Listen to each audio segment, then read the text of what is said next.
नमस्कार, आदाब।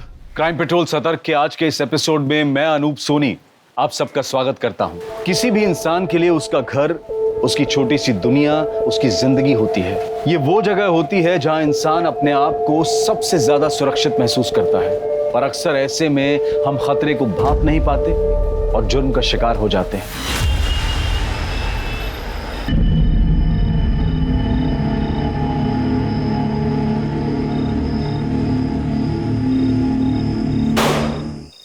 Happy birthday to you. Happy birthday to you. Happy birthday dear Bhabhi. Happy birthday to you. Hey! Happy birthday भाभी। शीतल, हमारी शादी के बाद ये तुम्हारा पहला बर्थडे है, तो ये खास तुम्हारे लिए मेरी तरफ से। अब ये बताओ तुम्हें क्या चाहिए? डाइवोर्स। मजाक कर रही हो क्या भाभी? भाभी, कल भैया ने आपके लिए इतनी बड़ी सरप्राइज पार्टी रखी है। शहर के बहुत बड़े बड़े लोग आ रहे हैं और आप कैसी पार्टी कर रही हो?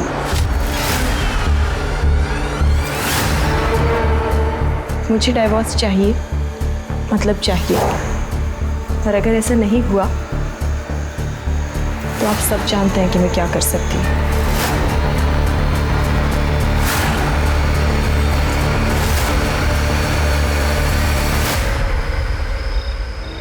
मम्मी आप टेंशन मत लो, मेरी क्लाइंट से मीटिंग है, मुझे जाना पड़ेगा। और पापा की तरह कोई गवर्नमेंट जॉब तो है नहीं कि 9 से 6 की नौकरी करो और फिर आराम। अरे बेटा, रात के 8 बजे हैं, मीटिंग तो कल भी हो सकती है ना। मम्मी आप समझते नहीं हो, सक्सेसफुल होने के लिए ना थोड़ी एक्स्ट्रा मेहनत करनी पड़ती है। अच्छा अब मैं जा रही हूँ, मैं आपको ना आने के बाद कॉल करती हूँ। बाय। ठीक है बेटा, अपना ध्यान रखना। हाँ,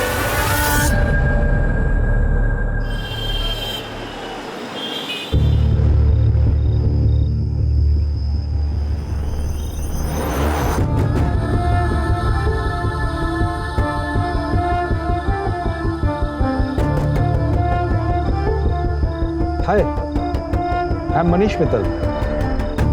मुझे लगता है हम कहीं मिल चुके हैं। आई विश मिले होते। By the way Maya. Nice to meet you.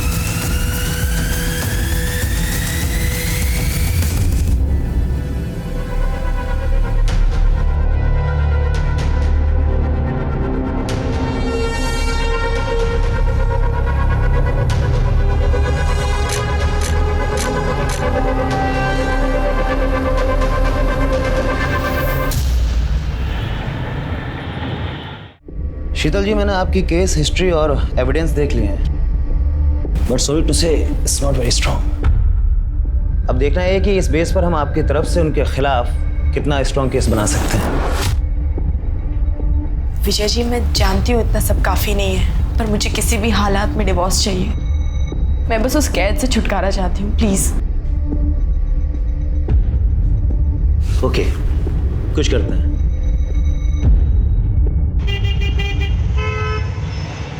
हाँ पापा, ये जॉब बहुत अच्छी है, यहाँ बहुत कुछ सीखने में मिल रहा है। और आप देखना मेरा प्रमोशन भी ना बहुत जल्दी हो जाएगा। चलो अच्छा है, पर मैं तुझसे नाराज हूँ। तेरी माँ बता रही थी कि तू मेरा 9 से 5 की सरकारी नौकरी का मजाक उड़ा रही थी। तुम दोनों माँ बेटी मिलकर मेरी पीठ पीछे मेरी बहुत चुगली करते हो, हैं? मैं आप दोनों को बहुत मिस कर रही हूँ। अच्छा मम्मी, वो मैंने पैसे भिजवाए थे, आपने चेक किए ना? हाँ, मिल गए। बस इसी तरह तरक्की करती रहे और तेरा काम अच्छे से चलता रहे। जैसी टाइम मिले मिलने आ जाना। हाँ, बहुत जल्दी आऊंगी। अच्छा मम्मी, एक इम्पोर्टेंट कॉल आ रहा है, मैं आप लोगों से बाद में बात करती हूँ। Bye, love you. Hello,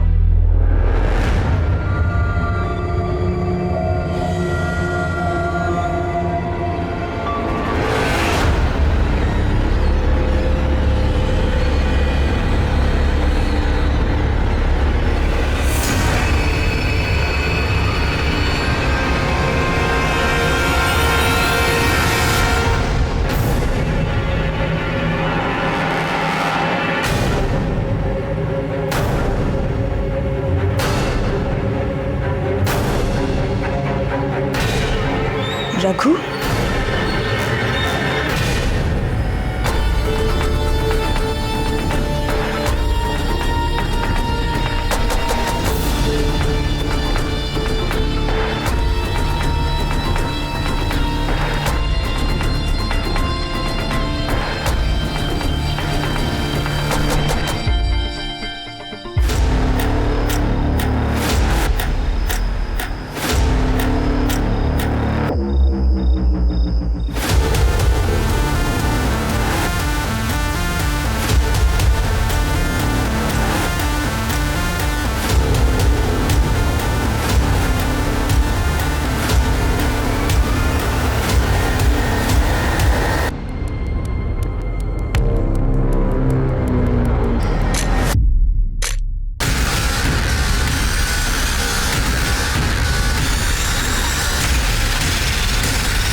Sheetal ji, guess what, बधाई हो, डिवोर्स फाइनल हो गया है और एलिमनी में आपको 50 लाख रुपए मिले हैं और साथ में सेटलमेंट में एक बंगलो और एक कार भी। Happy? Yes. Thank you so much Vijay ji, पर मेरी आज़ादी के आगे ये सब कुछ भी नहीं है। But still thank you so much, आप नहीं होते ना तो। क्या कर रहे हो? इस चोर ने मेरे पैसे से तेरा घर तो भर दिया है, लेकिन याद रखना ये पैसा तुझे कभी हजम नहीं होगा। छोड़ो। हेलो मिस्टर, क्या हो रहा है? क्या हो रहा है? Help, police! अरे देखो आगे आदमी गुंडागर्दी कर रहा है। भैया छोड़ो यार। छोड़ूंगा नहीं तुझे, मैं नहीं छोड़ूंगा मैं। लेके जा भैया, छोड़ो भैया। शीतल जी, आर यू ओके? या अरे सुनो, कल रात माया ने मैसेज किया है कि वो नई नौकरी के लिए दुबई चली गई। अरे ऐसे कैसे अचानक, बिना बताए? रुको, मैं उसको कॉल लगाता हूं। हाँ हाँ, जल्दी लगाइए। ये लड़की बिना। क्या हुआ? घंटी बज रही है। बेटा मेरी तो कुछ समझ में ही नहीं आ रहा, मैं तेरे तलाक पर क्या कहूँ। पता नहीं क्या हो गया तुझे आजकल, साल भर तेरी शादी को हुआ नहीं। और माँ, नरेश से शादी करना मेरी जिंदगी की सबसे बड़ी भूल थी। अब मैंने वो भूल सुधार ली है। अब क्या करूंगी? अब सबसे पहले अपनी आजाद जिंदगी जीऊंगी, उसके बाद एक अच्छी सी नौकरी ढूंढूंगी। माँ, मैंने बहुत सारी जगह ना रेज्यूमेस दे दिए अपने। बेटा वो बहुत बड़े लोग हैं, संभल कर रहना। माँ, तुम बेकार में चिंता कर रही हो, कुछ नहीं होगा मुझे। अब देखना, अब मेरी लाइफ बिल्कुल सेट है। हाँ माँ, मैं कोशिश करूंगी जल्द से जल्द टिकट्स मिल जाए। तुम बस अपना सारा का सारा सामान पैक रखना। Okay bye.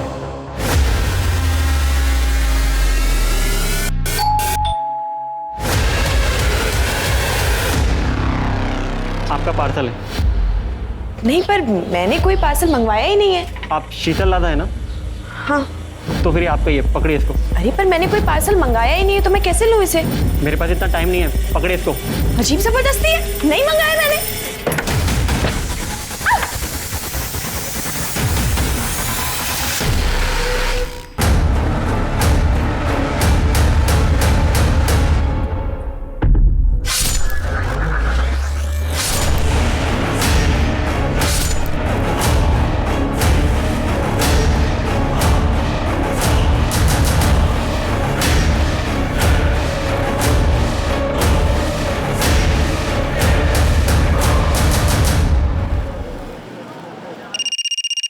हेलो।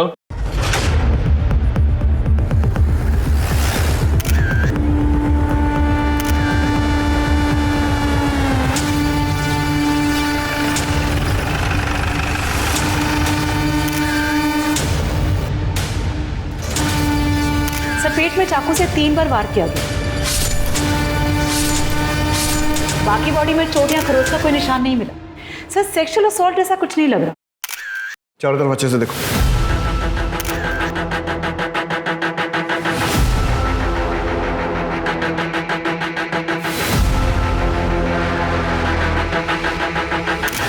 ऐसा करो, घर के कोने कोने में, दरवाजे पर, डोर पर, सब जगह से फिंगरप्रिंट लो और आस पड़ोस में पूछताछ करो। देखो पड़ोसियों ने किसी को आते जाते देखा है क्या? सर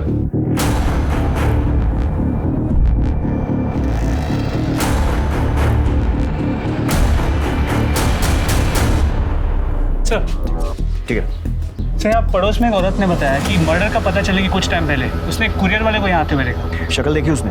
नहीं सर, उस कुरियर वाले ने मुंह पे रुमाल बांधा, सर पे कैप, इसलिए शक्ल नहीं देखी। सर शालिनी श्रीवास्तव से मेरी बात हुई, जिसने मर्डर की इन्फॉर्मेशन दी थी। उसने ये बताया कि शीतल कुछ दिन पहले यहाँ शिफ्ट हुई और नरेश लड्डा जो कि बिल्डर है वो उसका एक्स हस्बैंड है और कुछ दिन पहले उनका डिवोर्स हो गया। ठीक है, बॉडी पोस्टमार्टम के लिए भेजो। सर हम नरेश से मिलकर आते हैं। 1 महीने पहले आपका और शीतल का डाइवोर्स हुआ। सेटलमेंट में उसने इतना बड़ा घर लिया, पैसे भी लिए होंगे, मार्केट में आपकी रेपुटेशन खराब हुई वो अलग। अब आप ही बताइए, ये वजह कम है आप पर शक करने के लिए कि आपने ही शीतल को मारा है या फिर मरवाया? देखिए, मेरा जो नुकसान होना था हो चुका। उसका मर्डर करवाने से मुझे क्या मिलेगा? और वैसे भी डिवोर्स मैंने नहीं, उसने मांगा था मुझसे, और वो भी तब जब हम उसका बर्थडे सेलिब्रेट कर रहे थे। तुम्हें क्या चाहिए? डाइवोर्स। उसने मांगा और आपने दे दिया? हम थक चुके थे उसके टॉर्चर से, और मुझे पता चल गया था कि वो मुझसे नहीं मेरे पैसों को चाहती थी। उसका मर्डर का सुन के बुरा तो लगा, लेकिन उससे ज्यादा मुझे सुकून भी मिला है कि अब वो हमें परेशान तो नहीं कर पाएगी। वरना जब से शादी करके आई थी तब से हमें सिर्फ और सिर्फ दुख दिया था सर, और कुछ नहीं। भाभी दाल में पानी थोड़ा ज़्यादा नहीं हो गया? भाभी सुनो ना, मैं ना घास फूस खा के बोर हो चुका हूँ, तो डिनर में चिकन मटन कुछ बना देना प्लीज़। भाभी ये रोटी थोड़ी कच्ची है। अरे शीतल, तुमने कुक को क्यों निकाल दिया? वो ठीक ठाक खाना बना रहा था। क्यों? खाना ठीक नहीं बना रही हूँ मैं? हाँ? और सब्जी खाने में क्या प्रॉब्लम? अपने स्वाद के लिए जरूरी है किसी की जान ली जाए? हाँ? मेरा मतलब है शीतल कि हम कुक अफोर्ड कर सकते हैं, और तुम लड़ा खानदान की बहू हो, तुम्हें किचन में काम करने की क्या जरूरत है? तुम नई नई आई हो, एंजॉय करो बस। आपको खाने से प्रॉब्लम थी ना, आप मुझे अकेले में जाकर बोल सकते थे। ऐसे अपने भाई बहन के सामने मेरी बेइज्जती करने की कोई जरूरत नहीं थी, समझे आप? भाभी आप गलत समझ रहे। अरे बिल्कुल ठीक समझ रही हूँ मैं। तुम तीनों भाई बहन मिलकर सिर्फ और सिर्फ मेरी बेइज्जती करना चाहते हो, मुझे नीचा दिखाना चाहते हो। नहीं खाना खाना? नहीं खाना ना? लो, फेंक दो इस खाने को, मत खाओ। हमें लगा कि समय के साथ वो समझ जाएगी। हमने उन्हें कभी फील नहीं होने दिया कि वो हमारे स्टेटस की नहीं है। बहुत प्यार से रखते थे, पर वो बदतमीजी करते थे, और एक दिन तो उन्होंने हद ही कर दी। भाभी मैं आपको बताती हूँ, ये ना ये वाली साड़ी पे ये वाला ब्लाउज पहनो, बहुत अच्छा लगेगा, सूट करेगा आप पे।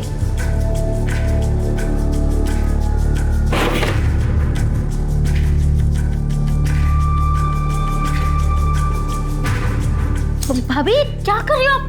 काट क्यों रही हो? तेरे छूने के बाद में अब मैं इसका पोछा भी नहीं बना सकती। और रही बात फैशन की, तो वो मुझे तेरी जैसी बहन जी से सीखने की कोई जरूरत नहीं है, जिसके पास पैसा तो बहुत है पर ओढ़ने पहनने की जरा सी अकल नहीं। आप लोग इतनी शराफत दिखा रहे थे और वो बदतमीजियां करती जा रही थी, क्यों? शायद उनकी नज़र सिर्फ हमारे पैसों पर थे, वरना वो प्रीतम से ऐसी बात नहीं करते। सर को बताओ ना, सर को बताओ। क्या हुआ? भैया वो कुछ महीने पहले की बात है, भैया काम से बाहर गए हुए थे और शीतल भाभी मेरे रूम में आई। जी भाभी क्या काम है बताइए। कुछ नहीं, वो मैं बोर हो रही थी तो मैंने सोचा तुम्हारे पास आके थोड़ा टाइम पास कर लूं। क्या कर रहे हो तुम? वाओ, कितना सुंदर कॉम्प्लेक्स है। काश ऐसे ही कॉम्प्लेक्स मेरा भी होता। वैसे हो सकता है अगर तुम चाहो तो। हाँ भाभी मैं भैया से बात करूँगा। नहीं, भैया को बीच में लाने वाली कौन सी बात है? अगर ये हम दोनों के बीच में हो सकता है तो। उनसे उस दिन बड़ी मुश्किल से मैंने पीछा छुड़ाया। भैया को बताने से डर लगा, इसलिए मैंने दीपा से शेयर किया। वो ये सब चाल चला करती थी। सुना आपने कितनी घटिया औरत थी। एक तो मैं इस बात से निकल नहीं पाया कि उसने मेरे साथ क्या किया है, क्यों किया, और आप मुझ पर उसके मर्डर का इल्जाम लगा रहे हैं। प्लीज सर, मैं हाथ जोड़कर आपसे विनती करता हूँ सर, हमें परेशान मत कीजिए। हमारा उसके मर्डर से कोई लेना देना नहीं है।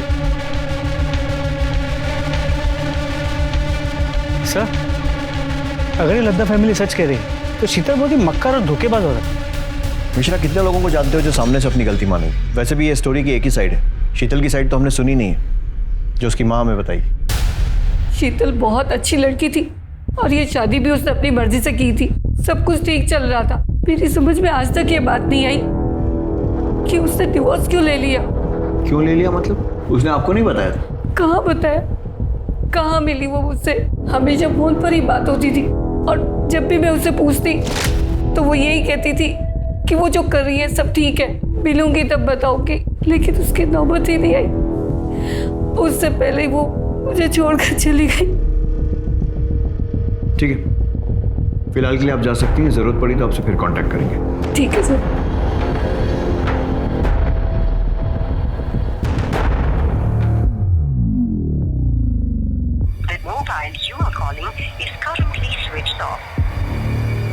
क्या हुआ? माया ने फोन उठाया क्या? अरे फोन तो तब उठाएगी जब वो नंबर लगेगा, उसका तो फोन ही स्विच ऑफ आ रहा है। क्या हो गया इस लड़की को? 5 दिन हो गए, दुबई से सिर्फ फोटो भेज रही है, यानी कि कम से कम एक कॉल तो कर ले। अरे ये भी तो हो सकता है कि इंडिया का नंबर वहाँ काम ना कर रहा हो और वहाँ का नंबर लेने में टाइम लग रहा हो। एक बार और कोशिश करो। तुम सब ठीक होगा, तुम जाओ, एक गिलास पानी लेके आओ मेरे लिए। सर। हाँ मिश्रा। सर, शीतल के घर के फोरेंसिक रिपोर्ट के मुताबिक उसके घर में सिर्फ उसी के फिंगरप्रिंट्स मिले। उसके घर में किसी भी सामान पे, इनफैक्ट डोरबेल पे भी किसी और के फिंगरप्रिंट्स नहीं मिले। इसका मतलब जानबूझकर फिंगरप्रिंट्स मिटाए गए। शीतल उस घर में कुछ महीनों पहले शिफ्ट हुई थी, लेकिन इस टाइम में भी कोई ना कोई तो घर में आया होगा, किसी ने तो डोरबेल बजाई हो। मतलब यह है कि जिसने भी उसे मारा या मरवाया है, सोची समझी प्लानिंग है। सर, शीतल की पोस्टमार्टम रिपोर्ट्स आ गई। सर, इसके मुताबिक उसकी मौत दोपहर 1 से 3 के बीच में हुई और चाकू से 3 बार पेट में वार किया गया। काफी खून बहने की वजह से उसकी मौत हुई, पर मौत से पहले रेप या सेक्सुअल असॉल्ट जैसा ऐसा कुछ भी नहीं लग रहा। मतलब पीएम रिपोर्ट से भी कोई खास हेल्प नहीं है? नथिंग। सर, मैंने शीतल की बैकग्राउंड भी चेक की है। शादी से पहले या तलाक के बाद उसका कोई भी अफेयर वगैरह भी नहीं था। शीतल का एक्स हस्बैंड नरेश लड्डा और उसके भाई बहन, उनके कॉल रिकॉर्ड्स और मोबाइल लोकेशन? सर, अब तक नहीं आई, मैं जल्दी आ जाएंगे। जल्दी आ जाएंगे सर।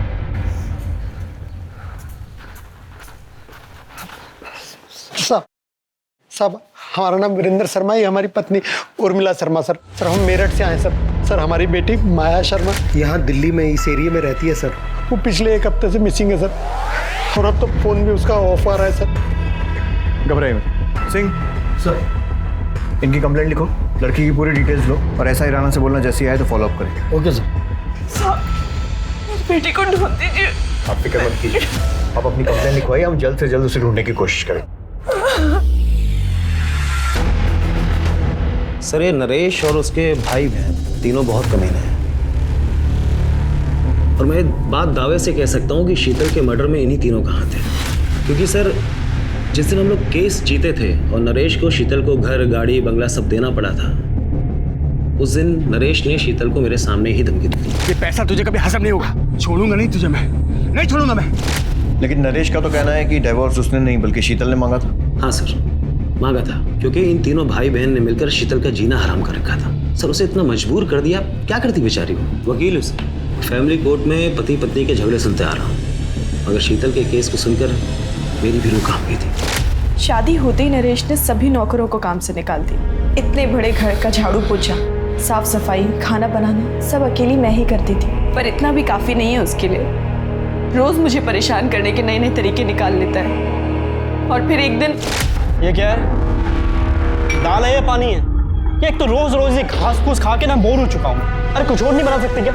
चिकन मटन कुछ? भाभी ये रोटी भी कच्ची है। मायके से तुम कुछ सीख के नहीं आई हो क्या? माँ ने कुछ सिखाया नहीं तुम्हें? क्यों मैं खाना ठीक नहीं बना रही हूँ क्या?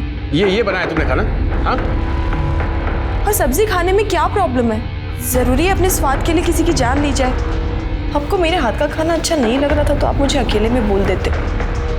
इसे अपने भाई बहन के सामने मेरी बेइज्जती करने की क्या जरूरत थी? क्या बकवास कर रही हो? क्या मतलब भाई बहन? मैं सही तो बोल रही हूँ। आप तीनों भाई बहन जब देखो मुझे नीचा दिखाने की कोशिश करते हो, मेरी बेइज्जती करते रहते हो। चुप कर, आइंदा जबान लड़ाई ना, जबान खींच लूंगा मैं। निकल।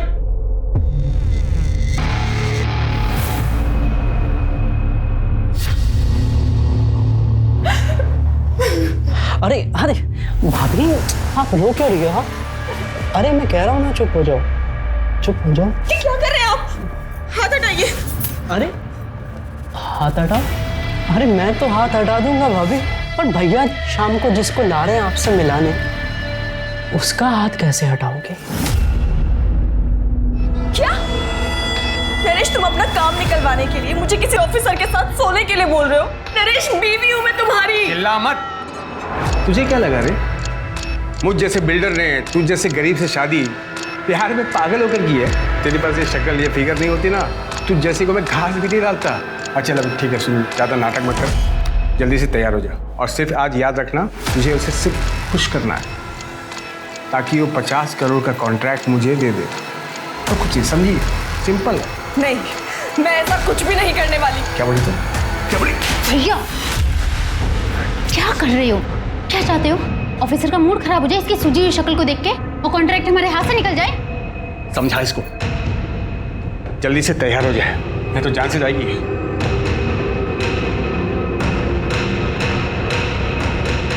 भाभी आप तैयार हो जाओ please.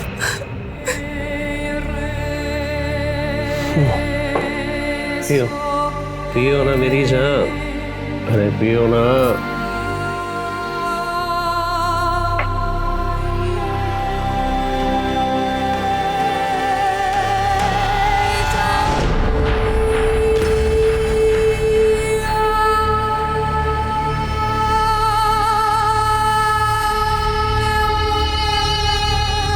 Yes, I hope you enjoyed the evening. अरे तू तो मेरी सोने की मुर्गी निकली। देखना ये मुर्गी हमें एक नंबर बनाएगी, एक नंबर। एक भी कॉन्ट्रैक्ट मैं किसी और के हाथ लगने नहीं दूंगा। जब तक तू है तब तक हम हैं। नरेश रोज रोज नए नए आदमियों को पकड़ के ले आता है। पति नहीं दलाल बन चुका है वो। मैंने समझाने की कितनी कोशिश की पर सुनने को तैयार ही नहीं। फिर मैंने सोचा कि अगर हमें बच्चा हो जाए तो शायद वो बदल जाए। क्या बच्चा? तेरा दिमाग खराब हो गया क्या? नरेश हमारी शादी को 8 महीने हो गए, अब तो माँ भी बच्चे को लेकर पूछने लगी है। अरे भाड़ में जाए तेरी माँ।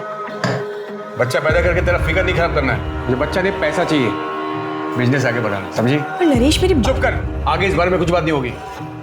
चल साइड हट। कुछ सोचो सेठ, नहीं तो धंधा चौपट हो जाएगा। वो पुलिस वाला पैसे से भी नहीं मानेगा।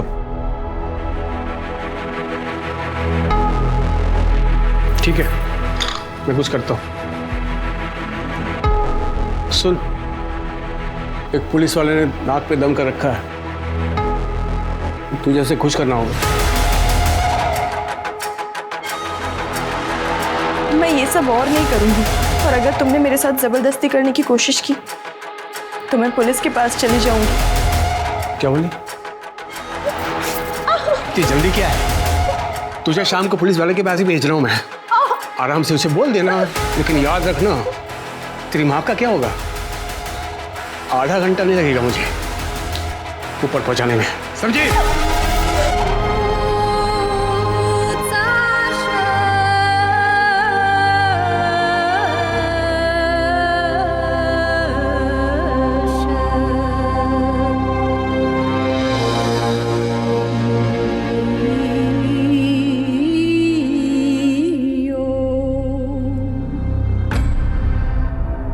आप प्लीज मुझे जाने दीजिए।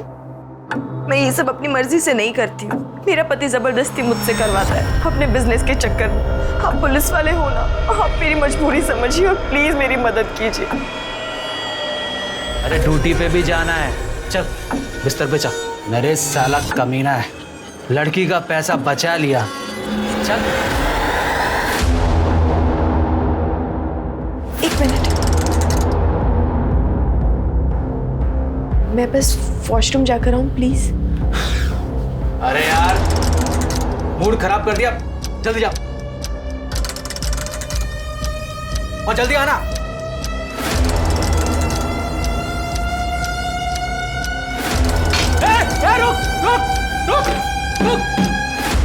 शीतल ने उस पुलिस वाले के साथ की बातचीत की रिकॉर्डिंग कर ली थी और घर जाकर के नरेश को सुना दिया, जिसमें पुलिस वाला खुद मान रहा था कि नरेश शीतल को मजबूर करता था दूसरों के साथ सोने के लिए। वो रिकॉर्डिंग सुनकर नरेश ने क्या किया? दरअसल उस शाम शीतल का बर्थडे था, तो इन तीनों भाई बहन ने मिलकर उसे सरप्राइज पार्टी दिया। वो लोग उसे इमोशनल यूज करके वो रिकॉर्डिंग डिलीट करवाना चाहते थे, मगर शीतल ने साफ साफ कह दिया कि उसे डिवोर्स चाहिए। वो रिकॉर्डिंग अभी कहाँ है? नरेश के पास। वो इसी शर्त पर डिवोर्स के लिए तैयार हुआ था कि शीतल रिकॉर्डिंग उसे वापस कर देगी और जितनी भी कॉपियां हैं वो सब डिलीट कर देगी। और अगर देखा जाए तो इस हिसाब से नरेश के खिलाफ कोई भी सबूत नहीं मिलता। उस पुलिस वाले का नाम क्या था? सर वो आप जानते हैं कि मैं बता नहीं सकता, लेकिन शीतल के लिए दुख होता है। कितनी मुश्किल से उसे वो सब चीज़ें मिली थी जिसकी वो हकदार थी। सर उसके कातिल को प्लीज़ छोड़िएगा मत। पुलिस के सामने शीतल की दो छवियां आई, लेकिन दोनों एक दूसरे से विपरीत थी। पहली गुस्सैल, बदतमीज, मौका परस्त जो लाड़ा परिवार ने बताई। दूसरी एक मजबूर, असहाय, पीड़ित औरत की, जिससे उसका अपना पति अपने फायदे के लिए जिस्म फरोशी करवा रहा था। आखिर शीतल का असली किरदार क्या था, क्योंकि उसे समझे बिना इस केस को समझ पाना बहुत मुश्किल था। तो लट्टा फैमिली का बैकग्राउंड चेक किया, पता चला काफी टेढ़े लोग, कंस्ट्रक्शन बिजनेस में है तो काफी ऊपर तक कॉन्टैक्ट्स, कॉल रिकॉर्ड्स में गुंडे, हिस्ट्री शीटर्स, इन सब के नंबर्स, और इनके खिलाफ धोखाधड़ी के केसेस भी रजिस्टर्ड है। मोबाइल लोकेशन चेक की? जी सर, लेकिन 10 तारीख को इनमें से किसी की भी मोबाइल की लोकेशन शीतल के घर के आसपास की नहीं। मिश्रा, ये लड्डा नामी बिल्डर है, तो पॉसिबल है कि ये काम इसने किया नहीं, करवाया हो। इसके लिए इसमें जितने भी गुंडे और हिस्ट्री शीटर है ना, उनको राउंड अप करते हैं, वो बताएंगे कुछ। इंस्पेक्टर, अब प्लीज उस घटिया औरत के लिए हमें परेशान मत कीजिए। उसे हमने नहीं, उसी के किसी यार ने मारा होगा, जिसके लिए उसने मुझसे डिवोर्स लिया था। वो एक नंबर की झूठी, मक्कार और कैरेक्टरलेस औरत थी। वैसे हमारी इंक्वायरी में आपका कैरेक्टर भी कुछ ऐसे ही आ रहा है, और अगर वो इतनी बुरी थी तो फिर घर, गाड़ी, पैसा ये सब देकर सेटलमेंट क्यों करना पड़ा? कोर्ट में प्रूव क्यों नहीं कर पाए? एक्चुअली वो मुझे ब्लैकमेल कर रही थी, एक ऐसी चीज को लेकर जिसे मैं कभी बाहर नहीं आने दे सकता था। और वो चीज उस पुलिस वाले की रिकॉर्डिंग थी जिसके साथ सोने के लिए आपने उसे भेजा था। किस रिकॉर्डिंग की बात कर रहे हैं आप? मैं तो ये फोटो की बात कर रहा हूँ। पता नहीं ये फोटो शीतल के पास कैसे आई और उसने अपने वकील को दे दिया। कहाँ से आई मतलब? आपका कहने का मतलब है कि फोटो फेक है? Did I say that? No, did I say that? Fake है। हाँ ये सच है कि मैं इस लड़की के साथ सोया था, लेकिन ये फोटो किसने कब खींची और शीतल के पास कैसे आई मुझे नहीं पता। कौन है लड़की? I don't know. मैं एक कॉन्फ्रेंस मीटिंग में गया था, उसके बाद वो लड़की मुझे मिली और वहीं थोड़ी बहुत कुछ बातचीत हुई। उसके बाद उसने मुझे रूम में इन्वाइट किया।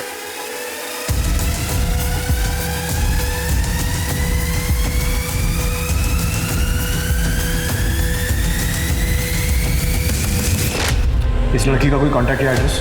नो।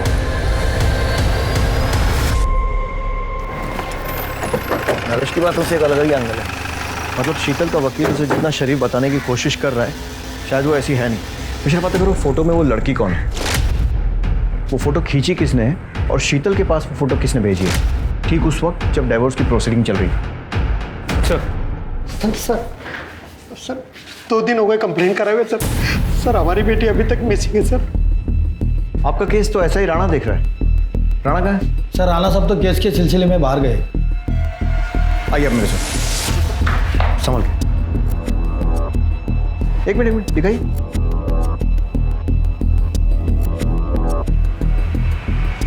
ये कौन है? यही तो हमारी बेटी माया शर्मा।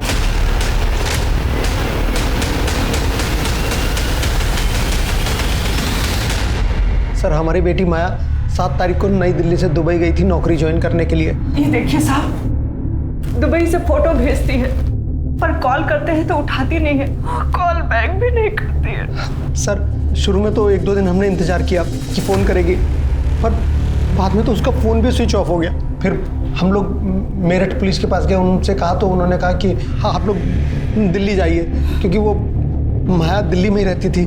माया दिल्ली में क्या कर रही थी? सर मार्केटिंग में नौकरी करती थी सर। सब कुछ अच्छा खासा चल रहा था। उसने रहने के लिए घर ले लिया था और खर्चे के लिए हमें पैसे भेजती थी। मम्मी वो मैंने पैसे भिजवाए थे, आपने चेक किए ना? फिर अचानक 7 तारीख को उसका SMS आया कि वो उसने नौकरी छोड़ दी है, उसको दुबई में नई नौकरी मिली और इसलिए वो वहाँ जा रही है। जाने से पहले हमसे मिलकर भी नहीं गई। यहाँ पर किस कंपनी में जॉब करती थी? तो सर ये तो कभी मैंने उससे नहीं पूछा। ठीक है, अभी आप जा सकते हैं। मिश्रा, माया के पिछले 2 महीने के कॉल रिकॉर्ड्स, मोबाइल लोकेशन और जितनी भी जानकारी मिल सकती है निकालो। उसका social media account, email ID सब कुछ ढूंढो और अच्छे से छानबीन करो। सर नरेश के कॉल रिकॉर्ड में जिन गुंडों के नंबर थे उन्हें लेकर आए। साहब हम गुंडे नहीं, मजदूर लोग हैं साहब, छोटा मोटा काम कर लेते पेट पालने के लिए साहब। और नरेश लड्डा के हिस्से की मार खाना भी तुम्हारे छोटे मोटे काम में आता है? देख सोच कर जवाब देना। ये भी मजबूर है। जब इसके हाथ में खुजली होती है ना तो 2-4 की हड्डियां तोड़ने के बाद ही ठीक होती है। सोच लो। साहब हम लोग नरेश सेठ के लिए काम करते हैं। क्या काम? डराना, धमकाना, घर खाली करवाने जैसे काम सर। बस इतना ही? सोच के बताना। साहब वो अपने लिए हमसे लड़की मंगवाता है साहब। उसको भी लेकर आए थे? नहीं साहब, हमने तो इससे कभी देखा भी नहीं। शीतल लड़ा अच्छी है, पसंद है? अच्छी लगी साहब। नहीं साहब, मेरा मतलब सेठ की बीवी है। क्यों मारा उसे? सेठ के कहने पर? नहीं साहब, हमने नहीं मारा। साहब हम लोग क्यों मारेंगे उसको साहब? तुमने नहीं मारा तो किसने मारा? अब हमें क्या पता किसने मारा साहब, हमारा तो उससे कोई वास्ता भी नहीं। वास्ता भी निकलेगा। मिश्रा मिटा ले खुजली, तब तक तोड़ना जब तक सच नहीं बोलते।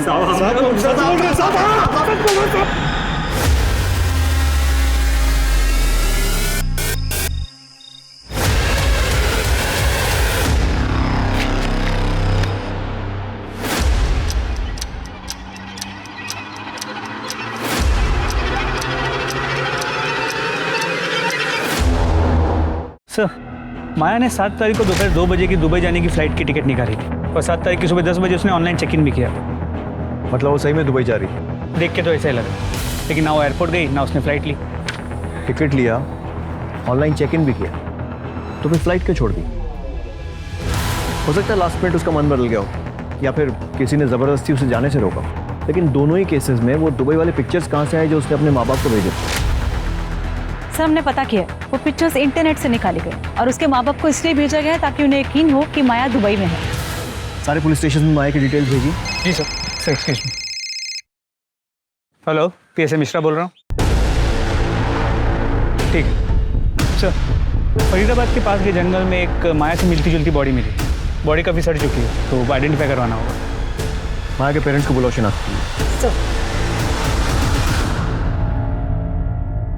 हाथ में टैटू है जिससे शायद पहचान हो सके।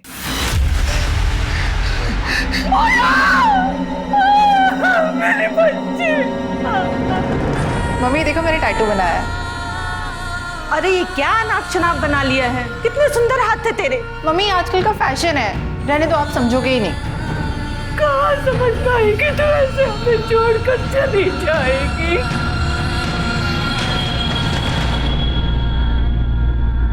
सर सूटकेस के अंदर या बॉडी के आसपास कोई सुराग नहीं मिला है। सर क्राइम ब्रांच ने यूसुफ नाम के ब्लैकमेलर को पकड़ा है। उसके फोन में शीतल के न्यूड पिक्चर्स मिले हैं।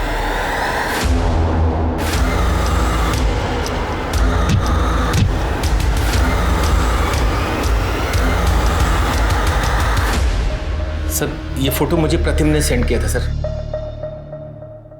प्रतिम लड्डा? जी सर। क्यों भेजा था?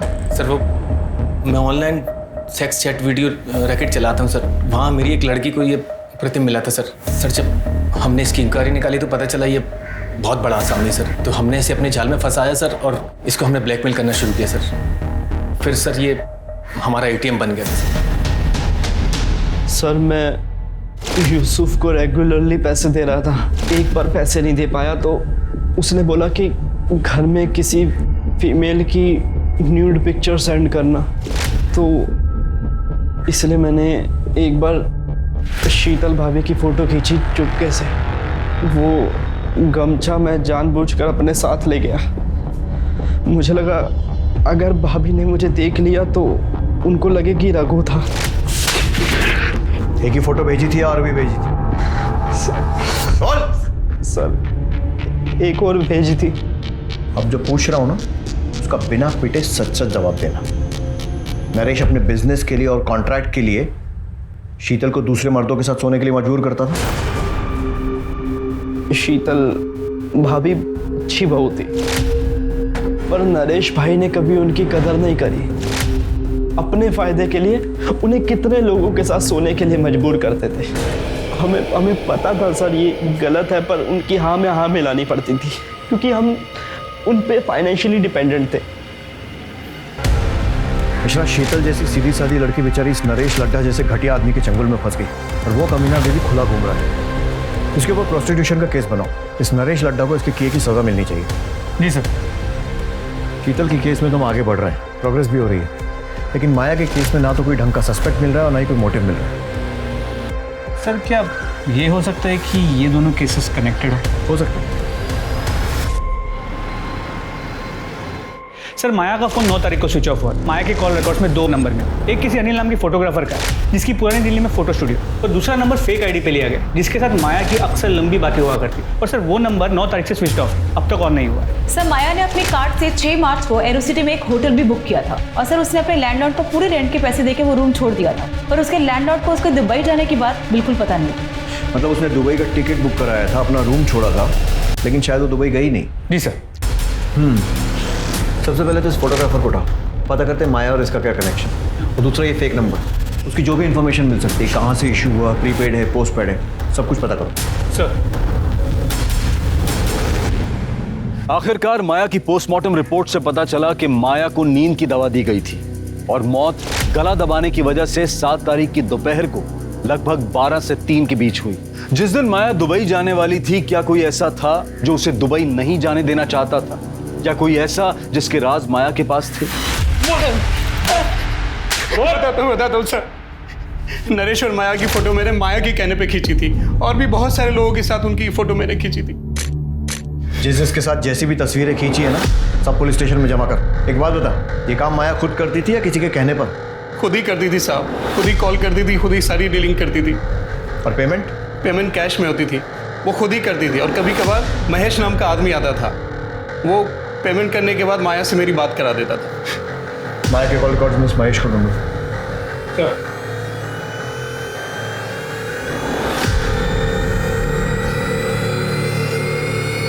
सो महेश का पता चल गया। उठा लो साहब मैं सच बोल रहा हूँ, माया मैडम जो बोलती है मैं वो करता हूँ। वो अक्सर लोगों को लिफाफे पैकेट देने के लिए बोलती थी। मुझे लगा कि अनिल भी इनका आदमी होगा। अब वो कौन है, क्यों है, क्या है, मैं ये सब उनसे नहीं पूछ सकता ना।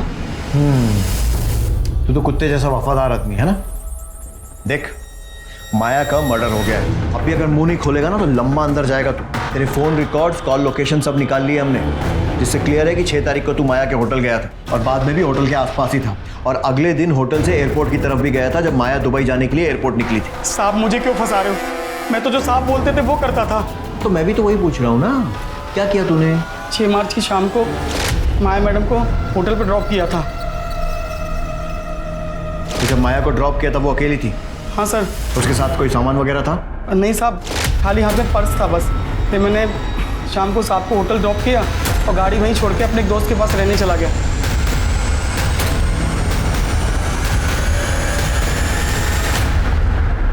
साहब ने कहा था कि अगले दिन 4 बजे आ जाना होटल, तो मैं उनको 4 बजे लेने पहुंच गया। सर मैडम नहीं आ रही? अरे हाँ महेश, तुझे बताना भूल गया था, वो तो 2 बजे की फ्लाइट से दुबई चली गई। चल देख क्या रहा, चल ना। Yes sir. अच्छा ये बता, इन दिनों में तूने कुछ ऐसा देखा या सुना जो तुझे अजीब लगा? हाँ साहब, कुछ दिन पहले साहब किसी से फ़ोन पे बात कर रहे थे। जी देखिए, मैं उस पार्सल के लिए 1.5 लाख रुपए देने थे, लेकिन वो काम होना चाहिए।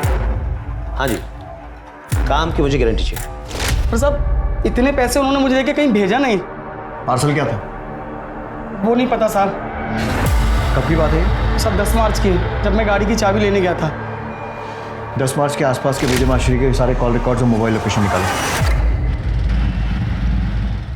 सर पता चला है कि विजय उन दिनों एक नवीन नाम की हिस्ट्री शीटर के रेगुलर टच में था। सर इसके कहने पे क्या साहब? और तू दूध पीता बच्चा है ना जो इसकी बातों में आ गया? और तू मैंने कुछ नहीं किया साहब। जब कुछ नहीं करने के विजय माहेश्वरी ने तुझे 1.5 लाख रुपए दे दिए? हाँ बोल साहब, वो एक काम के नहीं 3 काम के पैसे थे साहब। विजय ने फोन करके मिलने बुलाया, मैं इसके साथ वहां पहुंचा।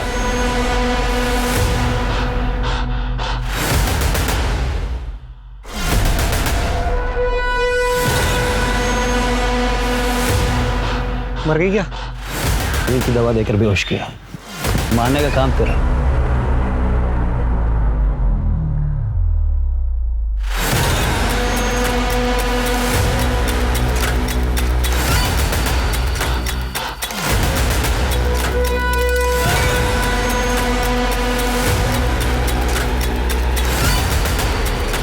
हमने चलती गाड़ी में उसका गला दबाकर उसे मार दिया, और थोड़े आगे जाकर सूटकेस को जंगल में फेंक दिया। तो पहला हुआ माया का मर्डर, दूसरा उसकी बॉडी को ठिकाने लगाना। तीसरा बताओ। तीसरा शीतल का मर्डर।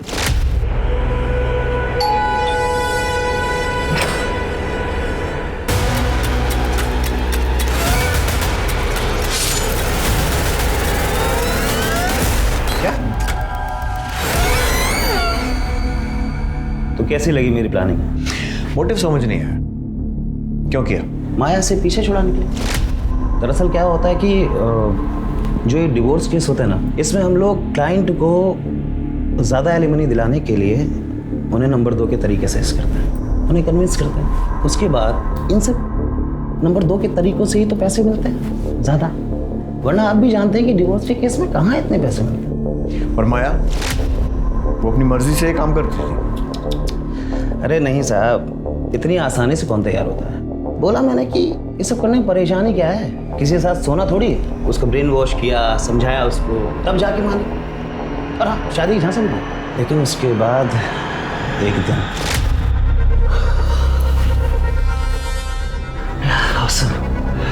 सिसिली तुम कमाल हो। एक बार और हो जाए। एक बार क्यों, 10 बार करेंगे। रियली? लेकिन उससे पहले तुम्हें मुझे अपनी फर्म में पार्टनर बनाना होगा, अपनी बीवी को डिवोर्स देना होगा और मुझसे शादी करनी होगी। ये क्या बकवास कर रही थी? तो मुझे देखकर या सुनकर लग रहा है कि मैं बकवास कर रही हूँ।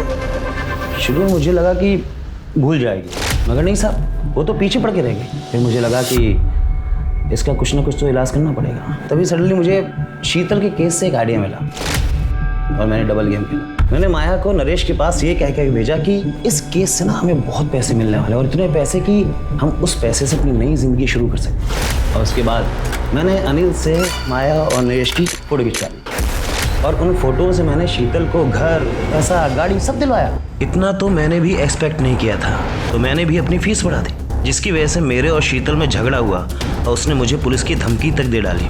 फैमिली कोर्ट में नरेश ने शीतल को सबके सामने धमकी दी थी कि वो उसे छोड़ेगा।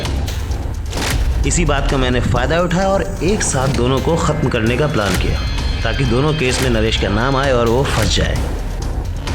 तो मैंने माया की 7 तारीख की दुबई की फ़्लाइट बुक की, उसका ऑनलाइन बोर्डिंग पास निकाला, ताकि आप लोग जब छानबीन करें तो आप लोगों को माया के दुबई जाने वाली बात सच लगे। अगले दिन होटल से निकलते वक्त मैंने उसकी कॉफ़ी के कप में नींद की गोलियाँ डाल दी।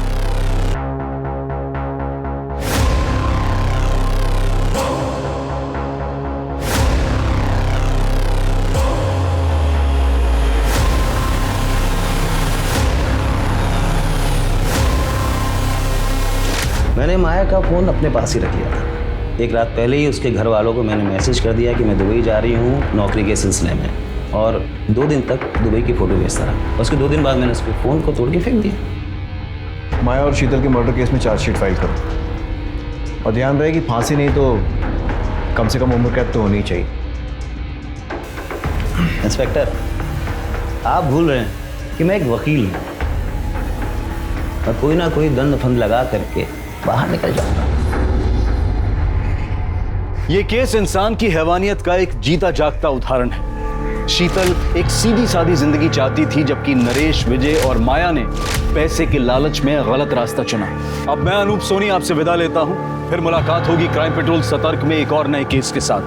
तब तक अपना और अपने परिवार का ख्याल रखें, सतर्क रहें, सुरक्षित रहें और देखते रहें क्राइम पेट्रोल सतर्क। जय हिंद।